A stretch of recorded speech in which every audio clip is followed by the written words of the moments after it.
Hello दोस्तों, welcome to my YouTube channel. आप सभी का स्वागत है हमारी इस जॉब इन्फॉर्मेशन में। आप लोगों को आज का वीडियो में ये दिखाएंगे लेकर के आए हैं आयरन बेंडिंग या स्टील फिक्सर से संबंधित 100 से प्लस क्वेश्चंस और उसके आंसर, जिसमें से लगभग मैक्सिमम चांसेस है कि आपके सारे क्वेश्चंस एग्जाम में मिल जाएंगे।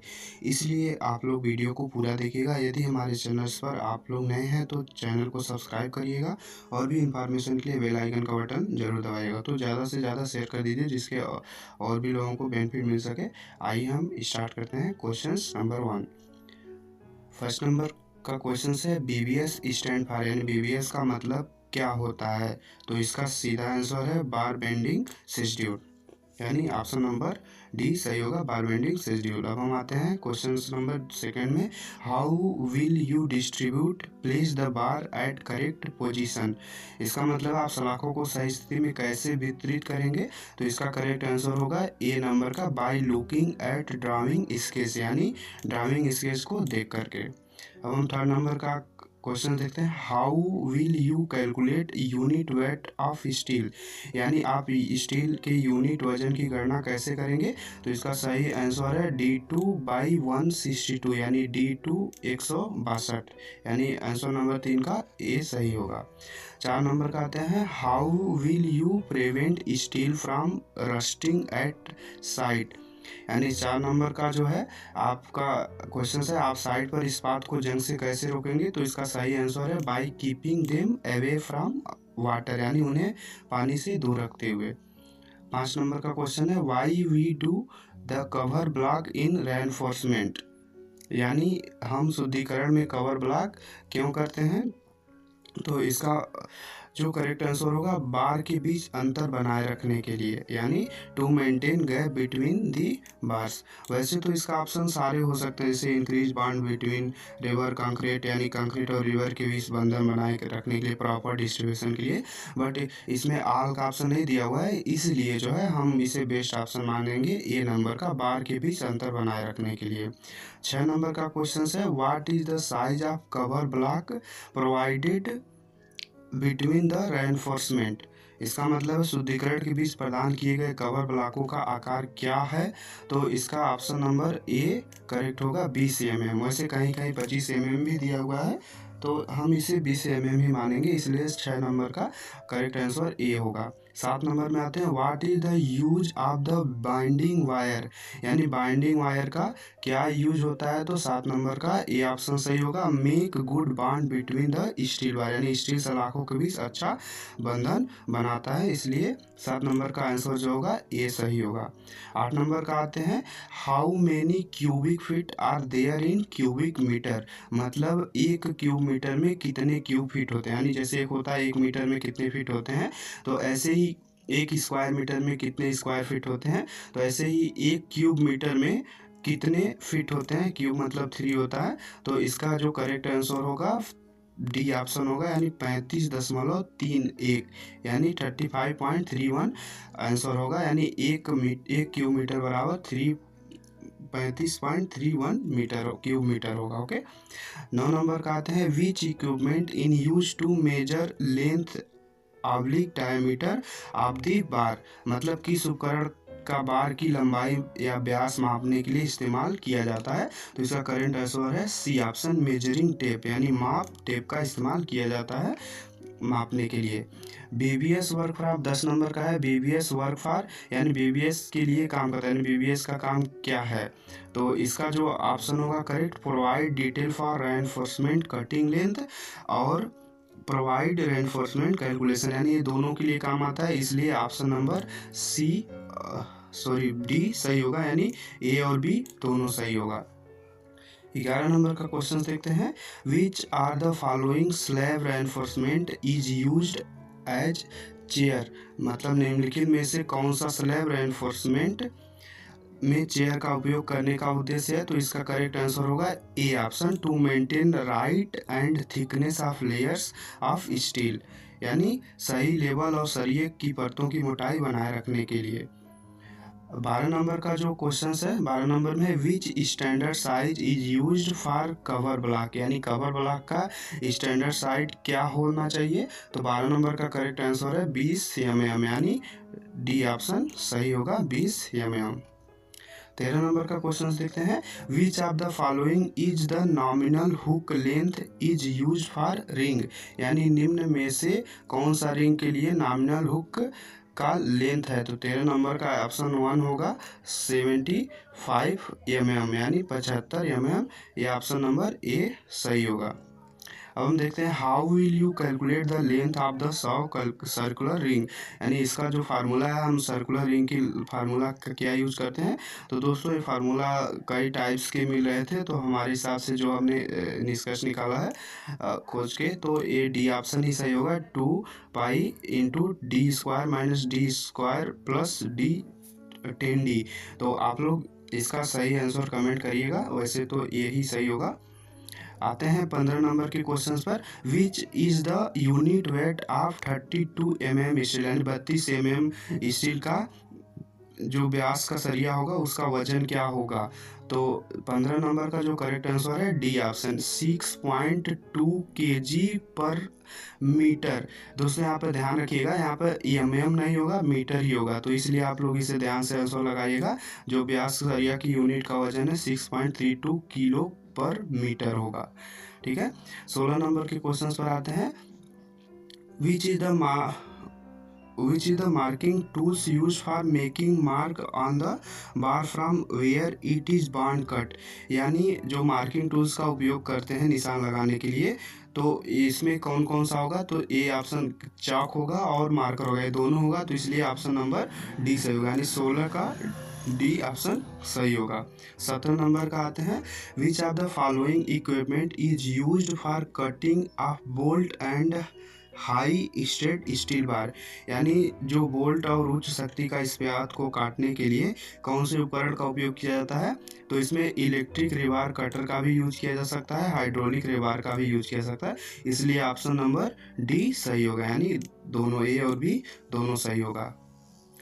18 नंबर का देखते हैं, which of the following equipment is use to cut bar of dia more than 16 mm, यानी 16 mm से अधिक का जो सरिया है उसको काटने के लिए कौन से उपकरण का यूज किया जाता है। तो 18 नंबर का करेक्ट आंसर जो होगा ए, इसमें भी वैसे तो ए और बी दोनों होगा, हैवी ड्यूटी कटिंग मशीन और हाइड्रोलिक कटिंग मशीन, ये दोनों से काटा जा सकता है, बट इसमें एक ही ऑप्शन दिया हुआ है, तो हम इसका जो करेक्ट आंसर मानेंगे ए ऑप्शन मानेंगे, हैवी ड्यूटी कटिंग मशीन, इसलिए ऑप्शन नंबर ए होगा। वैसे तो दोनों होगा, दोनों लिखा रहेगा तो ए और बी दोनों डाल देंगे, ठीक है। आते हैं 19 नंबर में, what are the method to prevent steel bar from rusting. 19 number का जो ऑप्शन है, लस्टिंग से स्टील बार को रोकने के क्या तरीके हैं। तो इसका जो करेक्ट ऑप्शन होगा ए बाई पेंटिंग, हम पेंटिंग करके इसका लस्टिंग स्टील को रोक सकते हैं लस्टिंग से बचने के लिए। 20 नंबर का क्वेश्चन है, which type of tool use to cut the wire use to tie the rebar, मतलब रेबार को टाई करने के लिए इस्तेमाल किया जाने वाला तार को काटने के लिए कौन सा टूल्स का प्रयोग किया जाता है। तो 20 नंबर का जो करेक्ट आंसर है वायर रॉप कटर, यानी ऑप्शन नंबर सी सही होगा।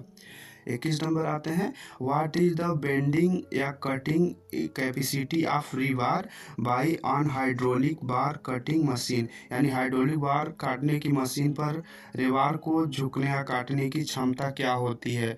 तो 21 नंबर में जो है 21 नंबर का सही ऑप्शन डी होगा। वैसे तो दो सही हो सकता है, जैसे जो बेंडिंग होता है, बेंडिंग के लिए मैक्सिमम साइज 30 होता है और कटिंग के लिए मैक्सिमम साइज 30 होता है, बट यहाँ पर दोनों नहीं दिया, तो यहाँ पर 32 mm तक सिलेक्ट कर सकते हैं। अभी आते हैं 22 नंबर के क्वेश्चन पर। 22 नंबर का जो क्वेश्चन है, what is the cutting capacity of wire rope cutter, यानी जो वायर रॉप कटर की काटने की क्षमता होगी, इसका ऑप्शन नंबर डी सही होगा, यानी 20 mm तक वह काट सकती है, यानी ऑप्शन नंबर डी सही होगा। 23 नंबर का जो क्वेश्चन है, विच is the mostly used hand tools for cutting of रिबार। दोस्तों यहाँ पे जो छीनी होता है, जैसे चीज़ल होता है, उसका यूज़ करते हैं। जो ज़्यादा सरिया काटते हैं तो हथौड़े से, हैमर से करते हैं, कट करते हैं तो एक ही बार में कट जाता है। तो ज़्यादातर यूज जो सरिया काटने के लिए होता है, छीनी का ही यूज होता है। वैसे इसमें हेक्सा का भी यूज होता है, इसलिए जो मोस्ट ऑप्शन होगा चीज़ल होगा, तो चीज़ल ही हम सेलेक्ट करेंगे। 24 नंबर का ऑप्शन आते हैं, name of the following power tool, यानी पावर टूल का कौन सा नाम है। यानी जो पावर टूल्स है इसमें 24 नंबर का ये होगा बार बेंडिंग मशीन। वैसे तो सारे हैं, लेकिन आपको बार बेंडिंग स्टील फिक्सर ट्रेड में आपको बार बेंडिंग मशीन ज़्यादा उपयुक्त होगा, इसलिए ऑप्शन नंबर ए सही होगा। 25 नंबर का देखते हैं, which of the following tools is use to bend the bar manual, यानी जो बार को मोड़ने के लिए हम मैनुअल टूल्स यानी हाथ से किसका उपयोग करते हैं, तो डाई का यूज करते हैं, इसलिए ऑप्शन नंबर बी सही होगा 25 का। आते हैं 26 नंबर में, what is the unit weight of steel, यानी जो स्टील का यूनिट वजन क्या होता है, तो ऑप्शन नंबर सी सही होगा, 7850 किलोग्राम पर मीटर क्यूब, यानी सी ऑप्शन सही होगा। 27 नंबर का क्वेश्चन देखते हैं, नेम द फॉलोइंग टाइज, यानी टाई का नेम क्या होगा। जो कॉमन टाई होता है उसका जो करेक्ट आंसर होगा स्लेश टाई। स्लेश टाई जो होता है कॉमन टाई होता है, ठीक है, यहाँ पर इसे स्लेश टाई बोलते हैं। 28 नंबर का देखते हैं, what is the thickness of binding wire in gauge, मतलब जो रेनफोर्समेंट कार के लिए किया जाता है बाइंडिंग तार का उपयोग, उसका मोटाई कितनी गेज होती है, यानी जो तार बांधा जाता है रेनफोर्समेंट में, तो उसकी मोटाई कितनी गेज होती है। तो दोस्तों ये साइज के हिसाब से होता है, कई साइज के होते हैं। नॉर्मल जो साइज होता है 18 से 22 होता है, ठीक है, 18 से 22 गेज होता है। अब हम आते हैं 29 नंबर क्वेश्चन पर। 29 नंबर का क्वेश्चन है, which of the following is not used as a electrical appliance, मतलब इसमें जो है आपका कौन सा विद्युत उपकरण के रूप में नहीं हो, यानी कौन सा इसमें विद्युत का यूज नहीं किया जाता है, तो ऑप्शन नंबर डी जो कटर हथौड़ा होता है ये इलेक्ट्रिक से नहीं चलता है। बाकी ग्राइंडर, इलेक्ट्रिक बार, बार बेंडिंग, ये तीनों आपका इलेक्ट्रिक से चलता है, इसलिए कटर, हैमर इसका करेक्ट ऑप्शन होगा। 30 नंबर आते हैं, which of the following tools is use the bend the bar manually, पीछे वाला क्वेश्चन सी है, यानी जो टूल्स को मैनुअल रूप से बार को मोड़ने के लिए किसका यूज किया जाता है, तो इसका करेंट आंसर है A option D, die. 31 number का आते हैं, which of the following tools is used for cutting of bar, यानी बार को काटने के लिए निम्न में से कौन सा उपकरण का उपयोग किया जाता है, तो 31 नंबर का जो करेक्ट आंसर है डी, बार कटिंग मशीन का यूज किया जाता है। 32 नंबर का क्वेश्चन देखते हैं, while working with hand and electrical goods which following rule are to be followed, यानी हाथ और बिजली के सामान के साथ काम करते हुए निम्नलिखित नियम का क्या पालन किया जाता है। मतलब all good are in working condition, यानी सभी सामान काम करने के हालात में है। Use right to related to work, यानी कार्य से संबंधित सही उपकरण का उपयोग करें। तीसरा है, दिए गए निर्देश के अनुसार सभी उपकरण का उपयोग करें, यानी use all tool as per the instruction given, यानी ये तीनों ऑप्शन से होगा, इसलिए ऑप्शन नंबर डी इसका करेक्ट आंसर होगा। आते हैं 33 नंबर क्वेश्चन पर, what is the tolerance limit of bending of bars, यानी इसका है सलाखों के झुकाव की सहिष्णुता सीमा क्या है। 33 नंबर का जो सही ऑप्शन होगा बी ऑप्शन होगा, ±6 mm होगा। 34 नंबर का देखते हैं, which of the following is suitable to cut bend of bar of diameter more than 12 mm, इनमें से कौन सा 12 mm से अधिक व्यास की सलाखों में काट या मोड़ने के लिए उपयुक्त होगा, तो 34 नंबर का सी ऑप्शन होगा सही, ए और बी दोनों, यानी हैंड टूल और पावर टूल दोनों का यूज कर सकते हैं। 16 mm से अधिक का जो बार होता है वो हैवी माना जाता है।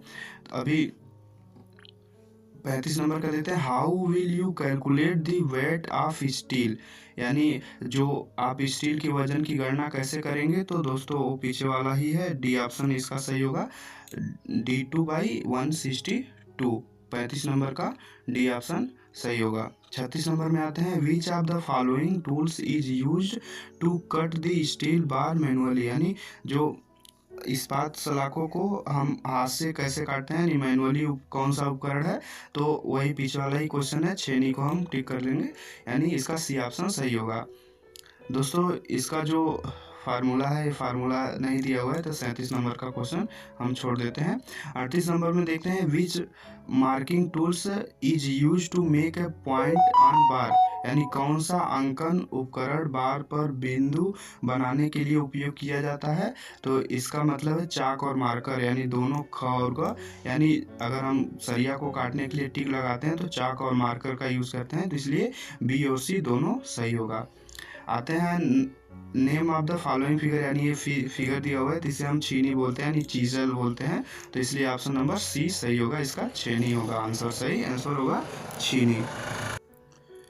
40 नंबर का देखते हैं दोस्तों, what do understand by twist lap, यानी टेढ़े लैप से क्या समझते हैं। तो टेढ़े लैप का जो करेक्ट आंसर होगा इसका 40 नंबर का ये ऑप्शन होगा, give a lap join in one cross section, यानी एक क्रॉस सेक्शन से सभी जो लैप्स होते हैं उसको ज्वाइंट होना चाहिए। तो अभी हम 41 नंबर का क्वेश्चन देखते हैं। 41 नंबर में है, for which following work binding hook is used, मतलब किस काम के लिए बाइंडिंग हुक का इस्तेमाल किया जाता है। तो बाइंडिंग हुक का जो इस्तेमाल किया जाता है सबके लिए किया जाता है, फॉर बार बेंडिंग के लिए, फॉर रिमूविंग बार के लिए, फॉर ओपनिंग बार के लिए, यानी बार बांधने के लिए, हटाने के लिए, खोलने के लिए, सबके लिए यूज किया जाता है, इसलिए ऑप्शन नंबर डी सही होगा। 42 नंबर का क्वेश्चन देखते हैं। 42 नंबर में है, which of the following is a part of binding bench, मतलब बाइंडिंग बेंच का हिस्सा कौन सा है।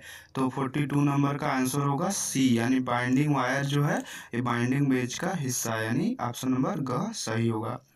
43 नंबर का है, विच is the formula for the length of hook, यानी लेंथ ऑफ हुक का क्या लंबाई का फार्मूला है। तो 43 नंबर का बी ऑप्शन होगा, D 10x thickness of steel.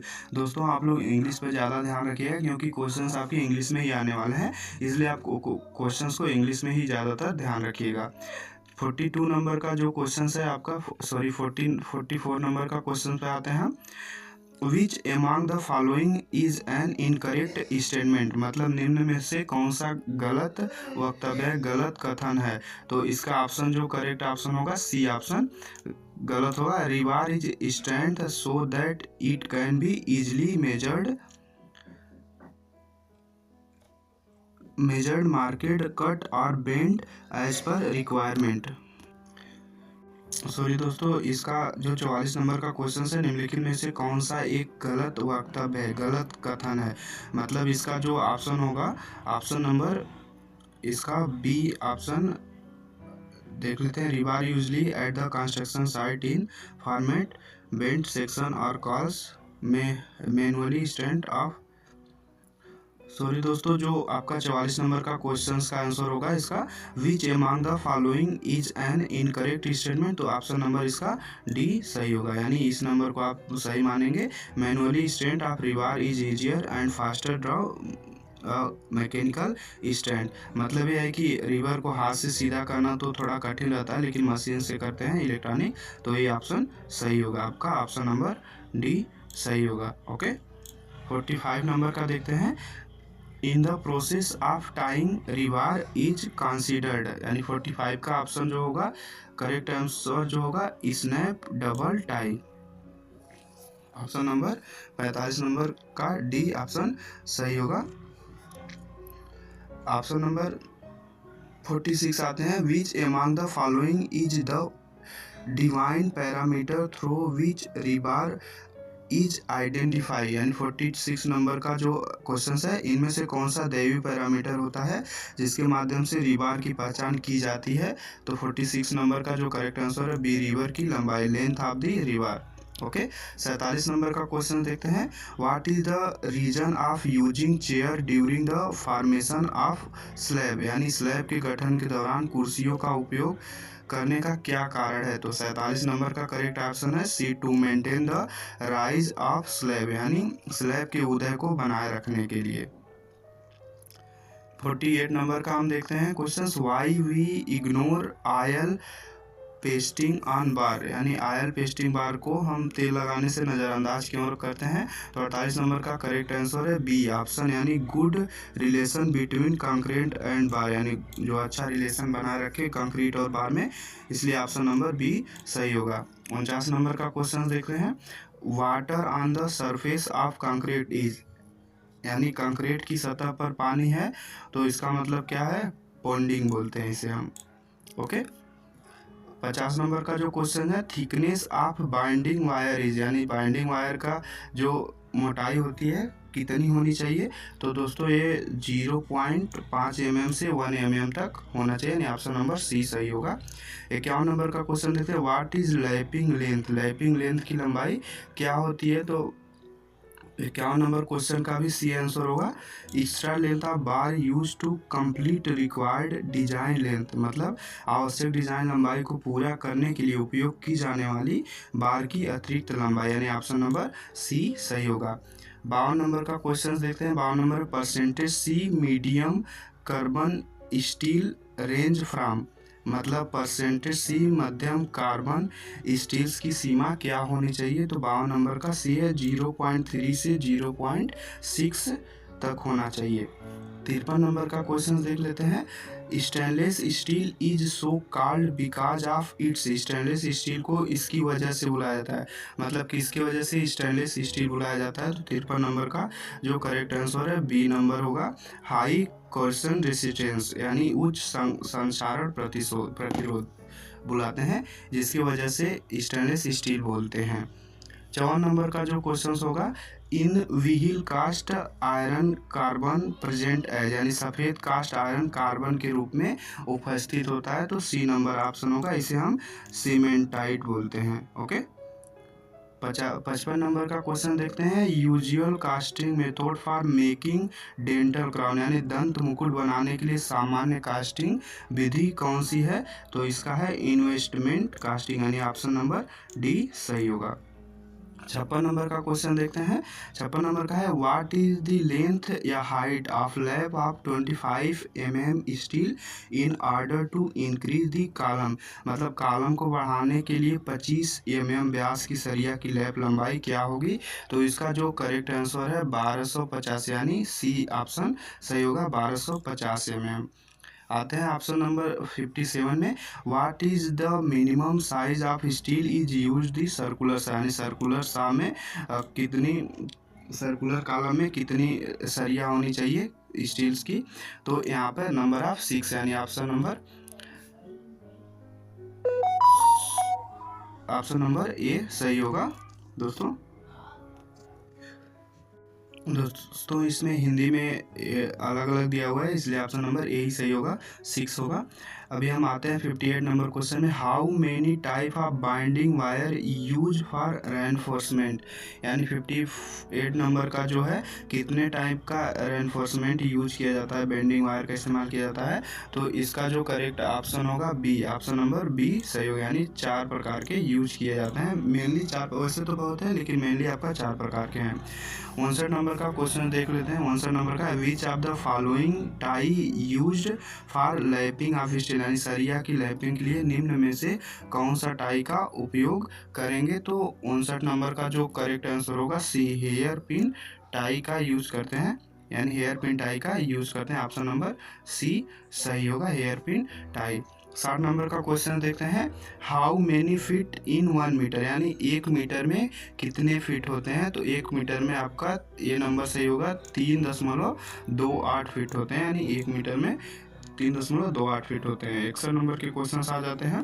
61 number में, which binding wire is use for reinforcement work, यानी रेनफोर्समेंट काम के लिए उपयोग होने वाले बाइंडिंग वायर का क्या नाम होता है? तो इसका जो करेक्ट ऑप्शन होगा 61 नंबर का बी ऑप्शन सही होगा, इसे हम बोलते हैं स्टील बाइंडिंग वायर। ओके। अभी हम 62 नंबर का आते हैं, इसका जो ऑप्शन है 61 नंबर का बी है, स्टील बाइंडिंग वायर। 62 नंबर में देखते हैं। 62 नंबर का क्वेश्चन है, पीपीई में से, पीपीई का पूरा नाम क्या है?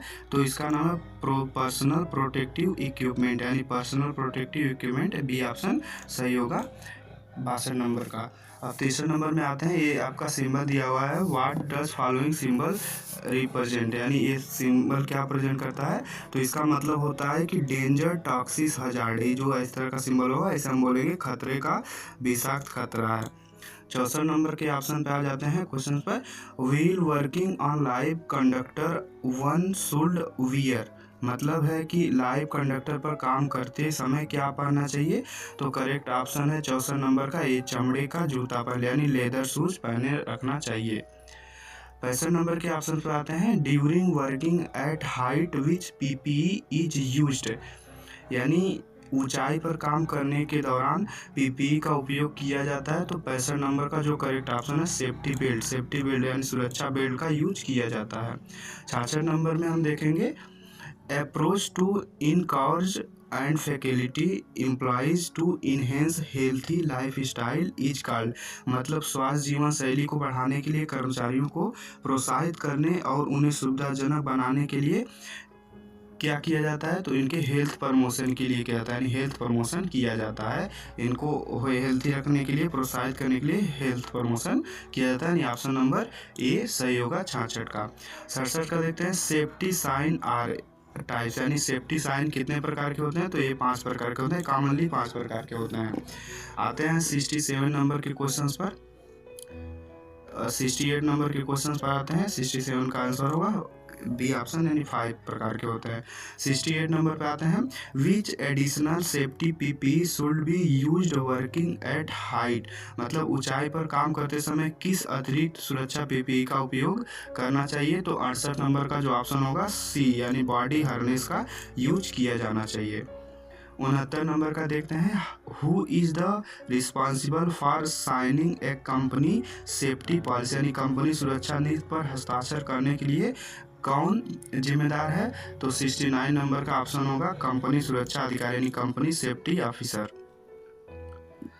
70 नंबर का है, HSE स्टैंड फॉर, यानी HSE स्टैंड किसके लिए होता है, तो इसका ऑप्शन होगा हेल्थ एंड सेफ्टी एक्सरसाइज। वैसे तो इसका होता है option health and safety environment, तो ये ऑप्शन तीनों में से कहीं नहीं दिया हुआ है, तो आप हम सी वाला ही करेंगे टिक। वैसे अगर इन्वायरमेंट दिया रहता है तो यहाँ पे आप इन्वायरमेंट वाला भी टिक कर सकते हैं, ठीक है। अब हम आते हैं 71 नंबर के क्वेश्चन पर, ये सिंबल दिया हुआ है आइडेंटिफाई द इमेज बेलो, तो ये आपका सेफ्टी बेल्ट होता है, तो इसलिए आप सीधे सीधे आंसर लगा सकते हैं 71 का ये ऑप्शन।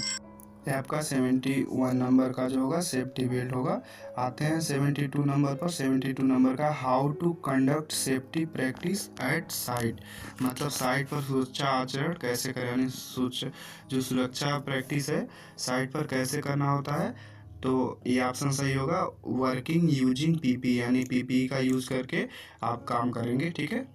73 नंबर का जो क्वेश्चन है, इन case of emergency one should contact, मतलब आपातकाल की स्थिति में किससे संपर्क करेंगे, टीममेट से करेंगे, HR से करेंगे, नॉन ऑफ द यानी सुपरवाइजर से, यानी सुपरवाइजर ही आपका हेड होता है, तो सुपरवाइजर से कनेक्ट करेंगे। 74 नंबर का है, which of the following way is to take steel for ground floor to 5th floor, यानी अगर आपको रेनफोर्समेंट स्टील को 5वीं मंजिल तक ले जाने के लिए कौन से तरीके का यूज़ करेंगे, तो इसमें आपको जो है विथ हैंड, हाथ से ले जाएंगे, फॉर्क लिफ्ट से ले जाएंगे, आप विथ द हेल्प मशीन से ले जाएंगे, टावर क्रेन से ले जाएंगे, तो 4 नंबर का जो करेक्ट आंसर होगा टावर क्रेन से, यानी ऊंचे ले जाना है 5th फ्लोर पर, तो टावर क्रेन का यूज़ करेंगे, इसलिए ऑप्शन नंबर डी सही होगा टावर क्रेन। 75 नंबर का देखते हैं, what is the two important need of fire, मतलब जो फायर के लिए क्या क्या आवश्यकता है, तो इसमें आपको आग की 3 जरूरी आवश्यकता होते हैं, ईंधन, गर्मी और ऑक्सीजन, यानी हार्ट और ऑक्सीजन होगा, ईंधन होगा तो ही आपका आग जलेगा, यानी हार्ट ऑक्सीजन ये दोनों जरूरी है ईंधन के साथ साथ, ठीक है, तो ये ऑप्शन नंबर बी सही होगा। 76 नंबर के क्वेश्चन पे देते हैं, what is the full name of PPE, यानी पीपीई का पूरा नाम क्या है, तो इसका पूरा नाम है पर्सनल प्रोटेक्टिव इक्विपमेंट, ये हम पहले ही बता चुके हैं, ये दोबारा आ गया है। 77 नंबर का है, what are the dangerous to eye protection at site, यानी जो साइट आँख की सुरक्षा के लिए निम्नलिखित में से कौन से प्रकार हैं। तो वैसे तो जो मेन प्रकार है उड़ते हुए कण यानी जो डस्ट वगैरह होते हैं वो आँख को दिक्कत होती है। ऐसे पिघला हुआ धातु जो होता है वो भी हीट होता है। तरल रसायन एसिड या कास्टिक होता है जो आँख में भी पड़ सकते हैं जो पदार्थ होते हैं। इसलिए ऑप्शन नंबर डी सही होगा, यानी option all of the above होगा। 78 नंबर क्वेश्चन देखते हैं। Which of the following PPE is used to carry steel from bar bending yard to the workplace?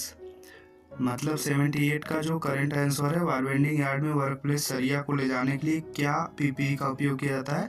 तो सबसे पहले सेफ्टी जूता पहनते हैं, फिर हेलमेट पहनते हैं, फिर हैंड ग्लव्स लगाते हैं, फिर शोल्डर पैक लगाते हैं। ठीक है, तो इसका जो करेक्ट ऑप्शन होगा ये safety shoes, safety helmets, hand gloves और शोल्डर पैक। ठीक है, अब आते हैं 79 नंबर पर। विच of the following is dangerous wheel bar bending machine, यानी 79 नंबर का जो करेक्ट आंसर होगा ए होगा। When you don't have knowledge about how to use BBM then you don't to have right to use it, यानी अगर आपको knowledge नहीं है तो आप इसे नहीं, बार बेंडिंग मशीन नहीं चलाएंगे। ठीक है, इसका ऑप्शन जो होगा ये ऑप्शन सही होगा। 80 नंबर का देखते हैं। 80 नंबर में what precision to be used wheel working with safety belt, यानी सुरक्षा बेल्ट उपकरण का उपयोग करते समय आपको क्या सावधानी बरतनी चाहिए? तो इसका जो करेक्ट ऑप्शन होगा ऑप्शन नंबर डी होगा, यानी right to check every tool before using, यानी कोई भी टूल यूज करने से पहले चेक करेंगे। Replace tool which are not in working condition, यानी कोई टूल्स काम नहीं कर रहा है तो उसको रिप्लेस कर देंगे। Report to supervisor about any damage, यानी कोई टूल डैमेज है तो रिपोर्ट करेंगे सुपरवाइजर को। 81 नंबर के क्वेश्चन पर आते हैं। 81 नंबर का क्वेश्चन है which of the following is not good for team work, यानी जो अच्छे टीम वर्क का जो टीम वर्क के लिए अच्छा नहीं होता है, अगर गलत व्यवहार करेंगे तो टीम वर्क के लिए अच्छा नहीं, मिसबिहेवियर नहीं करना चाहिए, इसलिए ऑप्शन नंबर सी इसका सही होगा। 82 नंबर का देखते हैं। इफ योर पिलर्स या working tools get damage will you inform that to your supervisor, अगर आपका कोई उपकरण क्षतिग्रस्त हो जाए तो आपको अपने पर्यवेक्षक को सूचित करेंगे। मतलब अगर कोई भी काम कोई भी टूल्स अगर आपका डैमेज हो जाता है तो सुपरवाइजर को जरूर इन्फॉर्म करना चाहिए, इसलिए इसका जो करेक्ट ऑप्शन होगा ए यस, यानी आपको करना चाहिए। 83 नंबर है। कम्युनिकेशन गैप टीम के लिए क्या हो सकता है?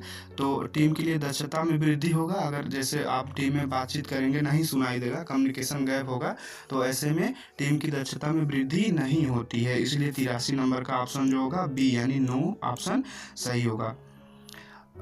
आते हैं 84 नंबर पर। For achieving goals team work in required, जो रिक्वायर्डिंग गोल्स को हासिल करने के लिए टीम वर्क करना जरूरी, यानी अगर आपका कोई लक्ष्य है इसको पूरा करना है तो आपको मिल के ही काम करना होगा, यानी ये जो रिक्वायर्ड होता है यानी टीम वर्क रिक्वायर्ड होता है। आते हैं 85 नंबर पर आते हैं। Why is it important to be work in a team, मतलब टीम में काम करना क्यों महत्वपूर्ण होता है? तो इसका जो आंसर है to perform in a given time enhance work efficiency, यानी कार्य कुशलता में वृद्धि होती है और निश्चित समय में कार्य पूरा होता है, इसलिए ऑप्शन नंबर बी सही होगा। ए और बी दोनों, यानी क और ख दोनों सही होगा। आते हैं 86 नंबर पर। If a person get electric shock at site then what will you do, यानी अगर किसी व्यक्ति को शॉर्ट सर्किट लग जाए, बिजली का झटका लग जाता है तो क्या करना चाहिए? तो सबसे पहले उसे प्राथमिक चिकित्सा देना, गिव द फर्स्ट एड देना चाहिए, यानी प्राथमिक चिकित्सा देना चाहिए। 87 नंबर के क्वेश्चन पर आते हैं।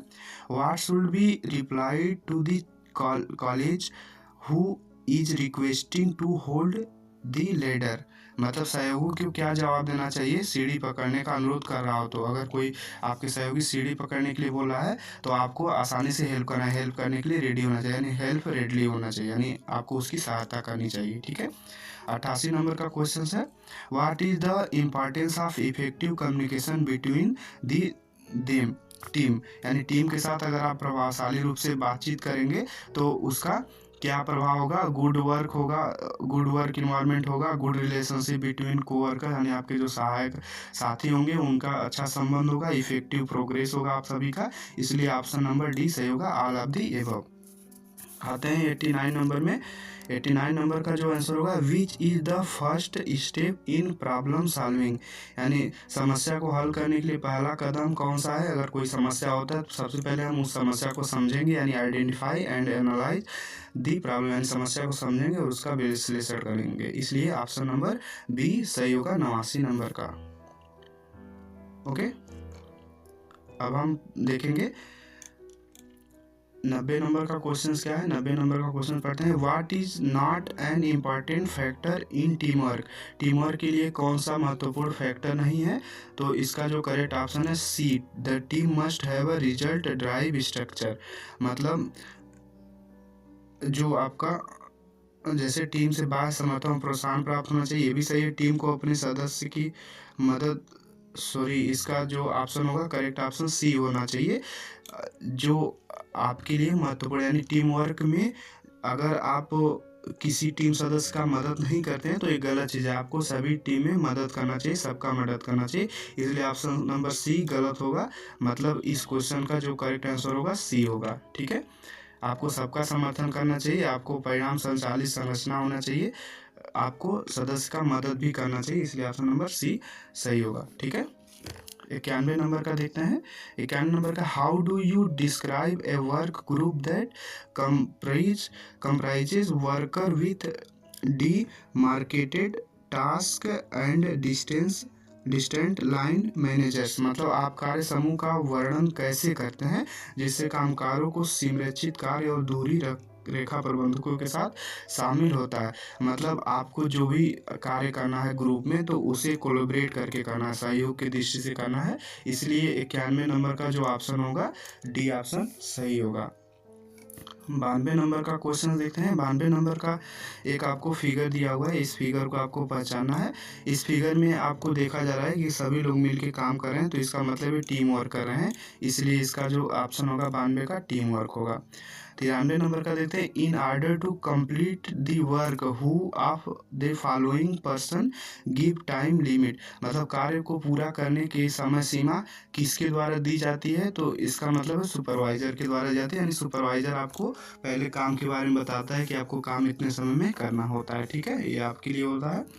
बाकी प्रोजेक्ट मैनेजर आपको प्रोजेक्ट के लिए बताता है कि इतने दिन में काम करना होता है। 94 नंबर का देखते हैं ऑप्शन, गुड टीम फार्मूला, यानी जो अच्छी टीम बनाई जाती है किसके लिए, जो आर्टिफिशियल हो, जो नकली हो, ऐसा गलत है। जो खरीदा जा सके, ऐसा भी गलत है। जो विच वर्क विदाउट एनी गोल, बिना किसी उद्देश्य का जो काम करता है, वो भी गलत है। ऑप्शन नंबर डी सही होगा, which work with honesty and with safety, जो सुरक्षा और ईमानदारी के साथ काम करे, यानी ऑप्शन नंबर डी सही होगा। 95 नंबर का देखते हैं। What does mason do if bar bending machine stop working wheel cutting दीवार। मतलब मेसन को क्या करना चाहिए यदि बार काटने के दौरान बार काटने की मशीन खराब हो जाती है तो इसमें सुपरवाइजर को रिपोर्ट करना है, यानी इमीडिएटली रिपोर्ट सुपरवाइजर, ने सुपरवाइजर को रिपोर्ट करेंगे, ना कि काम बंद करेंगे, सहकर्मियों से सलाह लेंगे, ऐसा कुछ नहीं करना, आपको सुपरवाइजर को रिपोर्ट कर देना है। ठीक है, 96 नंबर का देखते हैं। 96 number, which of the following is use to improve work. अगर आपको काम करने में गुणवत्ता में सुधारने में मदद करना है तो इसमें से किसका पालन करना है। Don't care about time limit, समय सीमा पर ध्यान नहीं देना है, ऐसा नहीं है। 96 नंबर का इसमें देखते हैं। कंप्लीट वर्क ऑन टाइम, यानी समय पर काम करना, पूरा करना है। प्लानिंग फॉर शेड्यूल, यानी शेड्यूल के हिसाब से पालन करना है, इसलिए ऑप्शन नंबर बी और सी दोनों सही होगा, ए वाला गलत होगा, इसलिए ऑप्शन नंबर डी सही होगा, बोथ बी और सी। आते हैं 97 नंबर का क्वेश्चन देखते हैं। How to build good relation with team. मतलब टीम के साथ अच्छे संबंध कैसे बन सकते हैं। To provide rag materials on time, समय पर सामग्री उपलब्ध करा करके। To provide rag document on time, समय पर उपकरण प्राप्त करा करके। To complete work on time, काम को समय से पूरा करके। तो ये तीनों ऑप्शन सही होगा, इसलिए ऑप्शन नंबर डी सही होगा। 97 का डी सही होगा। 98 नंबर का देखते हैं।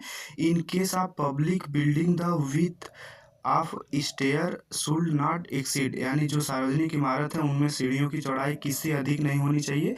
तो इसका जो करेक्ट ऑप्शन 1.8 मीटर से अधिक नहीं होना चाहिए, ऑप्शन नंबर डी सही होगा 98 का। 99 नंबर आते हैं the materials use for making stair is, यानी सीढ़ी के लिए कौन से मटेरियल का इस्तेमाल किया जाता है, तो आरसीसी का, टिम्बर का, स्टील का, यानी तीनों का यूज किया जाता है, यानी ऑप्शन नंबर डी सही होगा ये तीनों। 100 नंबर पे आते हैं। 100 नंबर में है फ्रेमवर्क शुड बी, फ्रेमवर्क कैसा होना चाहिए, यह वाटर टाइट होने चाहिए, सस्ते भी होने चाहिए, सशक्त होने, यानी स्ट्रांग, चीप, वाटर टाइट, ये तीनों होने चाहिए, यानी ये सभी ऑप्शन सही होगा। दोस्तों 100 क्वेश्चंस कंप्लीट हो गए, और भी क्वेश्चन से देख लेते हैं जल्दी से। Steel framework are better because they are, मतलब स्टील फ्रेमवर्क बेहतर है क्योंकि वे, 101 नंबर का डी ऑप्शन सही होगा, वे हल्के होते हैं, वे दोबारा यूज किए जा सकते हैं, वाटर टाइट होते हैं, यानी ऑल ऑफ दी एबव सही होगा, यानी light in weight, reusable, water tight, यानी ऑल ऑफ दी एबव सही होगा, 101 का डी। 102 नंबर का देखते हैं at what height do you need scaffolding, scaffold की आवश्यकता कब पड़ती है, स्कैफोल्ड में मचान होता है, यानी ये 4 फीट के ऊपर पर जरूरत पड़ती है, अगर 4 फुट से ऊपर का जरूरत पड़ता है तो स्कैफोल्ड बनाना पड़ता है, यानी 102 नंबर का ये ऑप्शन सही होगा। 103 नंबर में देखते हैं the material used for making stair, stair ये तो हम पढ़े ही हैं, ये आपका आंसर भी होगा, आरसीसी, टिम्बर, स्टील तीनों की आवश्यकता पड़ती है। 104 नंबर में देखते हैं which tool is not used in scaffolding, scaffolding में किसका यूज नहीं किया जाता है, तो थर्मामीटर का यूज नहीं किया जाता है, इसमें क्लो हैमर का यूज़ किया जाता है, मेजरिंग टेप, सॉकेट सेट, ये सभी यूज़ किया जाता है, लेकिन थर्मामीटर का यूज़ नहीं किया जाता, इसलिए ऑप्शन नंबर डी सही होगा। 105 नंबर का हम देखते हैं एक मचान हटाने के लिए निम्नलिखित में से सही उपकरण क्या है, तो इसका जो ऑप्शन होगा सबसे पहले ये ऑप्शन सही होगा, ये आप देख लीजिएगा, आप लोग कमेंट में बता दीजिएगा इसका ऑप्शन कौन सा सही होगा, वैसे ये ऑप्शन ही सही होगा। 106 नंबर देखते हैं all scaffold should be erected on, किस पे होना चाहिए, जो नींव पर सभी मचान स्थापित किए जाते हैं किस पे होने चाहिए, तो कंक्रीट एंड लेवल पे होना चाहिए, यानी जो धंसने योग्य ना हो और लेवल में हो, तो इसलिए ऑप्शन नंबर सी सही होगा 106 का। 107 नंबर देखते हैं ऑलवेज बिफोर क्लिम्बिंग है मोबाइल स्कैफोल्ड, जो मोबाइल स्कैफोल्ड होता है जो चलने वाला, मतलब हम इधर से उधर कर सकते हैं, उसमें वही लगा होता है, तो ऐसे में हमें पहले चढ़ने से पहले उसको लॉक कर देना होता है ताकि वो आगे ना बढ़े, यानी lock the wheel in place, यानी जिस प्लेस पर खड़ा करना है उसको लॉक कर देना है, फिर आपको आगे चढ़ना है उस पर। 108 नंबर का देखते हैं should be placed under a scaffolds based plate when erecting the scaffold on compressible surface like dirt और क्लाई, मतलब गंदगी और मिट्टी जैसे सिक्योर सतहों पर मचान को खड़ा करते समय क्या रखना चाहिए, तो नीचे कंक्रीट होना चाहिए, चिनाई ईंट होता है, यानी मुडसिल्स होना है, ये सभी रख सकते हैं, मतलब मुडसिल्स, मशीनरी ब्रिक्स या कंक्रीट ये सभी होने चाहिए, तभी वो धंसेगा नहीं, ठीक है। आगे हम 109 नंबर का देखते हैं the planks use for scaffold decking should be, मतलब है कि मचान डेक के लिए किए गए स्मॉल फ्लैक्स कौन सा यूज होता है, तो इसका ऑप्शन होगा ऑल ऑफ द एबव, यानी डी ऑप्शन सही होगा। Scaffold grade certified the use of scaffold strong enough to support many time more than maximum intended load, यानी ये ऑप्शन नंबर डी सही होगा। मचान ग्रेड मचान को उपयोग के लिए प्रमाणित होना, अधिक से अधिक इच्छित लोड से अधिक कई बार समर्थन के लिए पर्याप्त मजबूत होना चाहिए।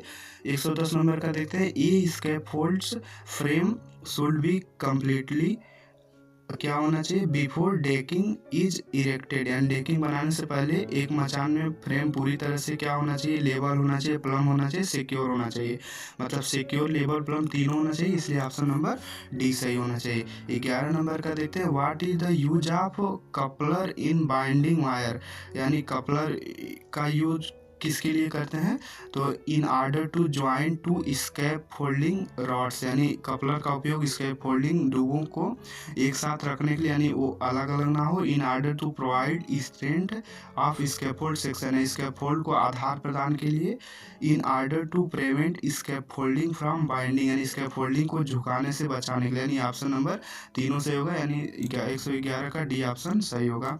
112 नंबर का देख लेते हैं which of the following tools used for scaffolding, scaffolding का यूज किसके लिए किया जाता है, विच ऑफ द, यानी उपकरण के नाम को पहचाने जो स्कैफोल्डिंग बनाने के लिए जरूरी होता है, तो इसमें आपको स्कैफोल्ड बनाने के लिए रस्सी का ज़्यादा जरूरी होता है, तो आप इसको सेलेक्ट कर सकते हैं, रस्सी का यूज ज़्यादा होता है, जैसे मचान बनाते हैं तो रस्सी से बांधते हैं ना, तो इसलिए ऑप्शन नंबर बी सही होगा।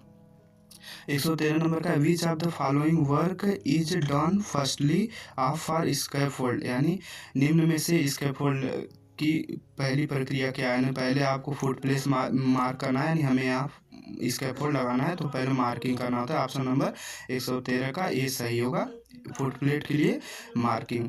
114 नंबर का what to do check before starting scaffolding, यानी स्कैफोल्ड बनाने के लिए शुरुआत करने से पहले हमें क्या जानना चाहिए। तो quality of rod, PPE wearing, type of surface, weather, यानी सबसे पहले हमें ज़मीन की जांच करनी होती है, ज़मीन कैसा लेवल में है कि नहीं है, तब हम शुरुआत करना चाहिए स्कैफोल्ड बनाने के लिए। 115 नंबर का क्वेश्चन है what to do in order to adjust the level scaffolding, यानी स्कैफोल्ड में लेवल को एडजस्ट करने के लिए क्या करना चाहिए। तो इसका जो ऑप्शन होगा, करेक्ट ऑप्शन जो होगा 115 नंबर का, एक स्कैफोल्ड करने के लिए इसका जो करेक्ट ऑप्शन होगा for lock fix lock pin के थ्रू आप ऊपर नीचे कर सकते हैं, एडजस्ट कर सकते हैं। और उसके बाद 116 नंबर का लास्ट देखते हैं which is most important PPE tools use for scaffolding, यानी स्कैफोल्डिंग के लिए मोस्टली क्या यूज किया जाता है।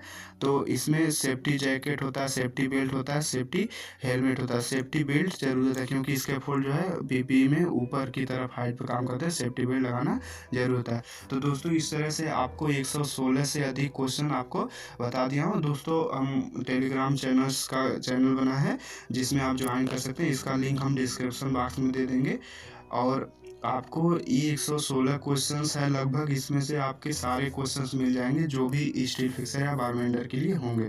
ठीक है, अब हम अगले वीडियो में लेकर आएंगे टाइल मिशंस के लिए कुछ क्वेश्चंस लेकर आएंगे, इसके साथ ही कुछ टूल्स के नेम भी लेकर के आएंगे। तब तक के लिए हमारे चैनल पर बने रहिए। अगर आप हमारे चैनल पर नए हैं तो हमारे चैनल को सब्सक्राइब कर लीजिए और भी इन्फॉर्मेशन के लिए बेल आइकन का बटन जरूर दबाइए। धन्यवाद।